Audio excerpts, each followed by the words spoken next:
அனைவருக்கும் இனிய தீபாவளி நல்வாழ்த்துக்கள். தீபாவளி ஏன் கொண்டாடுகிறோம் தெரியுமா? விஷ்ணுவின் 3வது அவதாரம் வராகம். இதன் முக்கிய நோக்கமே பூமியை கிரண்யாக்ஷன் என்னும் அரக்கனிடமிருந்து மீட்டெடுப்பதே. அந்த போரின் போது பூமி தாய்க்கும் வராகமூர்த்திக்கும் பிறந்த குழந்தையே பௌமன்.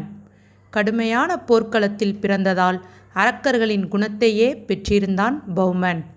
நரன் என்றால் மனிதன்.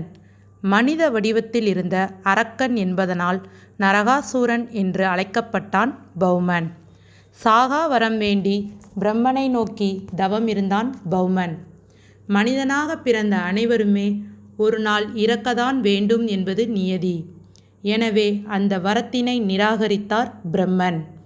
சற்று யோசித்த நரகாசூரன் எந்த தாயும் தன் மகனை கொல்ல மாட்டார் என்ற நம்பிக்கையில் என் சாவு தன் தாயின் கையில்தான் நிகழ வேண்டும் என்ற வரத்தினை கேட்டான் பௌமன்.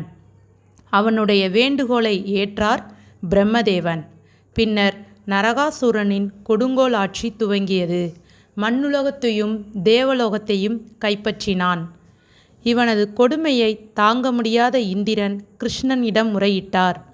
நரகாசூரனின் இறப்பின் இரகசியத்தை அறிந்திருந்த கிருஷ்ணர் தன் மனைவியான சத்தியபாமாவை அழைத்து கொண்டு பௌமனோடு போர் புரிய சென்றார்.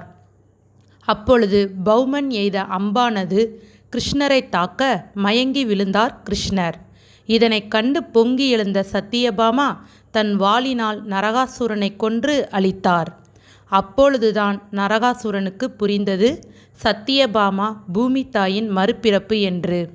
சாவின் விளிம்பில் இருந்த நரகாசூரன் தன் தாயிடம் ஒரு வரத்தினை வேண்டினான்.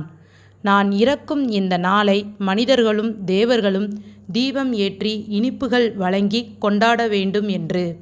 அந்த நாளையே இன்று நாம் தீபாவளியாக கொண்டாடி மகிழ்கிறோம். நன்றி.